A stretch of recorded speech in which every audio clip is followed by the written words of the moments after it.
आणि जे आज समोरचे बोलताय, मी तर नाव घेणार नाही, पण जे ट्रॅक्टरवाले जे आपले आहे त्यांच्या मनात ही शंका आहे की बाबा मी तिकीट कट केलं, पण मला एवढाच प्रश्न त्यांना, मी तर आजपर्यंत कधी नाव सुद्धा त्यांचं मी कधी तोंडात घेतलेलं नाही, म्हणून मी ट्रॅक्टरवाले बोलले.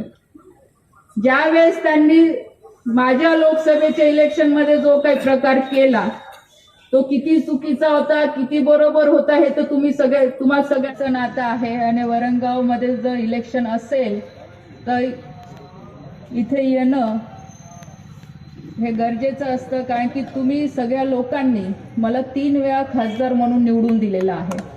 आणि वरणगावमध्ये राहणारा प्रत्येक व्यक्ती हा जवळचा व्यक्ती आहे, आपल्या घरचा व्यक्ती आहे, परिवारातला व्यक्ती आहे.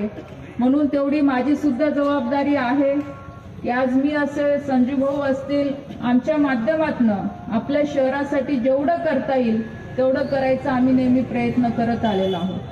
आणि फक्त विकास कामं नाही तर आपण प्रत्येक समाजाशी नातं जोडलेलं आहे, प्रत्येक घराशी नातं जोडलेलं आहे की फक्त हे नातं विकास पुरतं न राहता प्रत्येक आपल्या सुखदुःखात सोबत आपण राहिलो पाहिजे. त्यासाठी वरणगावमध्ये येणं मला अपेक्षित आहे आणि म्हणून मी आज इथे आलेली आहे. निवडणूक लागलेली आहे, सगळीकडे माहोल तयार झालेला आहे, प्रत्येक पक्ष आपल्या आपल्या परीने तयारी करतोय. पण आज भारतीय जनता पार्टीकडनं आपले नगर अध्यक्षाचे उमेदवार श्यामलताई आणि भारतीय जनता पार्टीचे आपले सगळे उमेदवार ज्यांना तुम्ही सगळे खूप जवळून ओळखतात, त्यांच्या कामाबद्दल तुम्हाला माहिती आहे. आणि ह्या वरणगावच्या प्रगतीसाठी, ह्या वरणगावच्या विकासासाठी भारतीय जनता पार्टीकडनं त्यांना सगळ्यांना उमेदवारी देण्यात आलेली आहे. इथे संजू भाऊंनी विषय मांडला, त्याच्या आधी मला वाटतं राजूभाऊ चौधरी बोलत होते, त्यांनी सुद्धा सांगितलं की आज केंद्रामध्ये भारतीय जनता पार्टीची सत्ता आहे. ह्या देशाचं नेतृत्व करणारे आदरणीय नरेंद्रभाई मोदीजी आहे. त्यांचं स्वप्न आहे की 2047 मध्ये आपला देश हा विकसित झाला पाहिजे. या राज्याचं नेतृत्व करणारे आदरणीय देवेंद्रजी आहे. आपल्या भागाचं नेतृत्व करणारे आदरणीय गिरीश भाऊ आहे, संजू भाऊ आहे आणि इथे खासदार म्हणून मी सुद्धा आहे. जर एवढे सगळे लोक भारतीय जनता पार्टीची इथे आहे, आपली सत्ता आहे, तर वरणगावमध्ये सुद्धा भारतीय जनता पार्टीची सत्ता आली पाहिजे. कारण की ही निवडणूक ही आमची निवडणूक नाहीये. आमच्या निवडणुकीमध्ये तुम्ही सगळ्या लोकांनी मेहनत घेतली, आम्हाला खासदार बनवलं, मंत्री बनवलं, आमदार बनवलं, मंत्री बनवलं, पण ही निवडणूक तुमची आहे, ह्या कार्यकर्त्यांची निवडणूक आहे आणि तुम्ही इथे बसलेले तुमची प्रत्येकाची निवडणूक आहे. कारण की नगरपालिकेच्या माध्यमातून किंवा नगरपंचायतच्या माध्यमातून जेही काम होतात हे प्रत्येकाच्या घरापर्यंत पोहोचतात आणि आपल्या प्रत्येक घराचे रोजचे काम जे आहे हे नगर परिषद, नगरपालिकाशीच निगडीत असतात. आज पाण्याची समस्या असेल किंवा पाणी वेळेवर येत नसेल तर नगरपालिकेमध्येच आपल्याला सांगायचं आहे. आज जर घरकुल योजनेच्या संदर्भात बोलायचं असेल ते पण नगरपालिकेशीच आपल्याला बोलायचं आहे.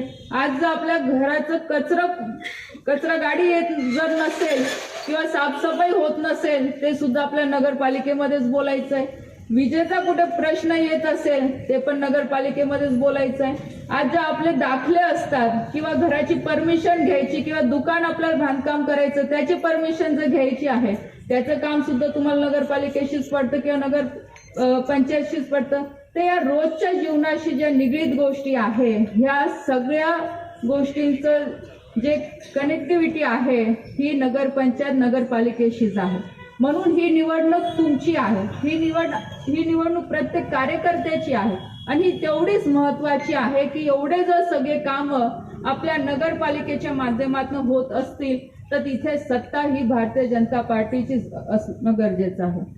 आज केंद्र सरकारच्या माध्यमातून आम्ही सगळ्या योजना आणतोय, निधी आणायचा आम्ही प्रयत्न करतोय. आदरणीय संजू भाऊ त्यांच्या माध्यमातून पूर्णपणे प्रयत्न करताय, पण हे केल्यावरही नगरपालिकेलाही स्वतंत्र अधिकार असतो की त्यांच्याकडे एवढा निधी असतो आणि आम्ही प्रयत्न केले तर अजून त्या निधीमध्ये भर पडू शकतो आणि ह्या सगळ्या गावाचं व्यवस्थितपणे नियोजन आपण करू शकतो, चांगला आपण विकास करू शकतो. इथे श्यामलताईंनी महिलांच्या सुरक्षेचा विषय सांगितला, अतिशय महत्वाचा विषय सांगितला की आज ती काळाची गरज झालेली आहे। आज प्रत्येक आई वडिलांना वाटतं की माझी मुलगी शिकली पाहिजे, तिने पण काही ना काही उद्योग केला पाहिजे, चांगलं काम केलं पाहिजे, आणि त्यासाठी जर तिला चांगलं शिक्षण घ्यायचं असेल, जर नोकरी करायचं असेल किंवा त्याला एखादं तिला उद्योग करायचा असेल, तर त्यासाठी तिला घराच्या बाहेर निघणं गरजेचं आहे। आणि घराच्या बाहेर जर ती निघत असेल तर तिची सुरक्षेची गॅरंटी सुद्धा ही आपली सगळ्यांची आहे, ही नगरपंचायतची आहे, आमदारांची आहे, खासदारांची आहे। ह्या सगळ्या व्यवस्था महिलांच्या सुरक्षेचं करायचं काम सुद्धा हे नगर परिषदच्या माध्यमातून होणार आहे। तर म्हणून मी आपल्याला सगळ्यांना सांगेन की ही निवडणूक आपली सगळ्यांची आहे। ज्या पद्धतीने तुम्ही माझ्यावर विश्वास ठेवला, मला निवडून दिलं, आदरणीय संजूभाऊंना निवडून दिलं, तशाच पद्धतीने तुम्ही नगर परिषद आपल्या नगरपालिकेमध्ये जेवढेही उमेदवार उभे आहे त्यांना आपल्याला भरघोस मतांनी विजय करायचा आहे। आणि आम्ही संजूभाऊ आणि आम्ही जबाबदारी घेतो की या वरणगाव शहराचा विकास करायची। वरणगावचे सगळे लोक हे परिवारातले लोक आहेत आणि परिवाराला सक्षम करायचं काम, परिवार पुढे घेऊन जायचं काम ही आमची सगळ्यांची जबाबदारी आहे।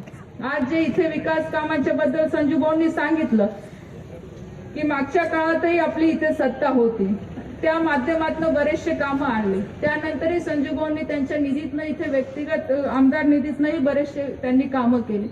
माझ्या माध्यमातूनही मी वरणगाव शहरासाठी बरेचसे कामं केलेली आहे। आज हा जो रोड जातो आहे तो पण आपण सरकारच्या माध्यमातून केला। जे रेल्वेचं FOB आहे, जे फूट ओव्हर ब्रिज आहेत, त्याची समस्या माझ्याकडे आली होती, ते पण आपण केलं। त्याच्यानंतर रेल्वे स्टॉपेजची डिमांड आलेली आहे, ते पण आपण सरकारकडे पाठपुरावा त्याचं करतोय की जेणेकरून ते झाले पाहिजे। सिद्धेश्वर नगरचा जो RUB आहे, अंडर ब्रिज आहे, जो पुलाच्या खालचा जो करायचा आहे, तर तो सुद्धा आपण करणार आहे, त्याचा सुद्धा प्रस्ताव दिलेला आहे। तुमच्या ज्या ज्या काही समस्या असतील त्या पूर्ण करायची जबाबदारी ही आमची राहील। मी असं म्हणणार नाही की 100% मी पूर्ण करून टाकेल, पण जेवढं शक्य असेल तेवढं मी पूर्णपणे करायचा प्रयत्न करेल की कुठेही तुम्हाला त्रास होता कामा नये। आणि त्याचबरोबर ज्या व्यक्तिगत लाभाच्या योजना आहेत, मग ते घरकुल असेल, आज मोफत रेशन दिलं जात आहे, आज लाडकी बहिणाच्या योजना तुमच्यापर्यंत येत आहे, आज बचत गटाच्या माध्यमातून आपण बचत गटांना केंद्र आणि राज्य सरकारच्या माध्यमातून कर्ज आज आपण मिळवून देतोय की जेणेकरून बचत गट आज चांगला उद्योग तिथे धंदा उभा करू शकतात, की जेणेकरून त्यांना एक काही ना काही मदत त्या माध्यमातून होऊ शकते, आज महिला सक्षम होऊ शकतात। या सगळ्या योजना घराघरापर्यंत पोहोचवायचं काम आम्ही करतोय आणि पुढे सुद्धा आम्ही करणार। पण नगरपंचायत जर आपल्या हातात राहिली, जर आपण सक्षम उमेदवारांना तिथे निवडून दिलं तर नक्कीच एक चांगलं काम आपलं इथे उभं राहू शकतो। आणि जर ते त्यांच्याकडनं नाही झालं तर तुम्ही संजूभाऊंना सांगू शकतात, मला सांगू शकतात, आम्ही त्यांना पाठपुरावा करून त्यांना परत तुमच्यापर्यंत पाठवू शकतो। आज तुमच्यामध्ये राहणारा व्यक्ती आपल्या सगळ्यांना निवडून द्यायचा आहे। आणि जे सगळे व्यासपीठावर बसलेले लोक आहेत, ह्या सगळे तुमच्यातले लोक आहेत। आज इंगळेताई इथे बसलेला आहे, त्यांचा परिचय तुम्हाला सगळ्यांना आहे, त्यांनी सुद्धा आपल्या सरपंच नगर अध्यक्ष म्हणून त्यांनी सुद्धा काम केलेलं आहे। म्हणजे अनोळखी चेहरा इथे कुठेही नाहीये। म्हणून आपण सगळ्यांनी येणाऱ्या 2 तारखेला कमळ ह्या निशाणीवर बटन दाबून आपल्या सगळ्या उमेदवारांना निवडून द्यायचं आहे। इथे नेपाळची पण घटना सांगितली गेली, आज आपल्यात अनेक जे आपले जवळचे लोक आहेत ते नाहीये। आज सुधाकर भाऊ सारखा एक चांगला कार्यकर्ता, आज सरोदे दादा सारखा एक चांगले कार्यकर्ता, असे अनेक लोक आपल्यातनं गेले, पण तरी सुद्धा त्यांनी जे कार्य केलंय ह्या शहरासाठी, आज त्यांच्या विचारांना घेऊन आपल्याला पुढे जायचंय। आणि जे आज समोरचे बोलताय, मी तर नाव घेणार नाही, पण जे ट्रॅक्टरवाले जे आपले आहे त्यांच्या मनात जी शंका आहे की बाबा मी तिकीट कट केलं, पण मला एवढाच प्रश्न त्यांना, मी तर आजपर्यंत कधी नाव सुद्धा त्यांचं मी कधी तोंडात घेतलेलं नाही, म्हणून मी ट्रॅक्टरवाले बोलले। ज्या वेळेस त्यांनी माझ्या लोकसभेच्या इलेक्शन मध्ये जो काही प्रकार केला तो किती चुकीचा होता, किती बरोबर होता हे तर तुम्हाला सगळ्यांना माहित आहे। आणि जो एखादा माणूस माझ्या नजरेतनं उतरला, मी कधी त्याच्याकडे बघतही नाही, कधी मी त्याचं नाव घेतही नाही, कारण की भारतीय जनता पार्टीकडनं प्रत्येकाला संधी दिली जाते। आणि माझा स्वभाव असा आहे की मी पण प्रयत्न करते की प्रत्येक कार्यकर्त्याला मला जपता आलं पाहिजे, पण कार्यकर्ता जो स्वतःहून नको त्या गोष्टी करत असतील तर कुठे ना कुठे त्याचा विचारही आपण केला पाहिजे। आणि जो एक भ्रम त्यांचा झाला आहे की तिकीट मी कापलं, कधी मी आतापर्यंत जेवढ्याही वेळा वरणगावमध्ये आली तर तुम्ही विचारून बघा किंवा तुम्ही मला सांगून द्या की मी कधी त्यांचं नाव घेतलं. तर अजून तर मी शब्द सुद्धा काढला नाही. आणि जर करायचं म्हटलं तर खूप काही होऊ शकतं, पण मी कधी केलं नाही. कारण की मला कोणाच्या वाटेला जायचं नाही. माझं नशीब एवढं चांगलं आहे आणि मला त्या आई मुक्ताईवर, आई भवानीवर एवढा विश्वास आहे की जनतेच्या माध्यमातून त्यांच्या बरोबर जे काही व्हायचं ते होतं आणि आतापर्यंत होत आलेलं आहे. म्हणून तो काय माझा प्रश्नच नाही.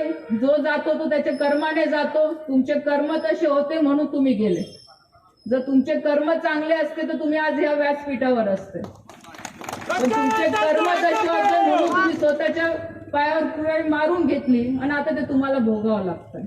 पण मी आपल्या सगळ्या जनतेला सांगेल की आपण ह्या कोणत्याही भूलथापांना बळी न पडता आपल्याला भारतीय जनता पार्टीचे सगळे उमेदवार निवडून आणायचे. कारण की आपल्याला ह्या शहराला द्यायचं आहे आणि हे करायचं असेल तर आपल्याला एक हाती सत्ता असणे अत्यंत गरजेचं आहे. आणि मी जबाबदारी घेऊन आपल्याला सांगते की या शहरामध्ये विकास कामाची कुठेही कमतरता राहणार नाही. जेवढेही सदस्य निवडून येतील हे सगळे सदस्य तुमच्या वॉर्डमध्ये तुमच्या सेवेसाठी नेहमी तत्पर राहतील. ही आमची जबाबदारी राहील, माझी आणि संजू भाऊची ही जबाबदारी राहील. म्हणून आपण कुठेही मनामध्ये शंका न ठेवता येणाऱ्या 2 तारखेला कमळ ह्या निशाणीवर बटन दाबून या सगळ्या सदस्यांना आपण निवडून द्यावं अशीच मी आपल्याला सगळ्यांना विनंती करते.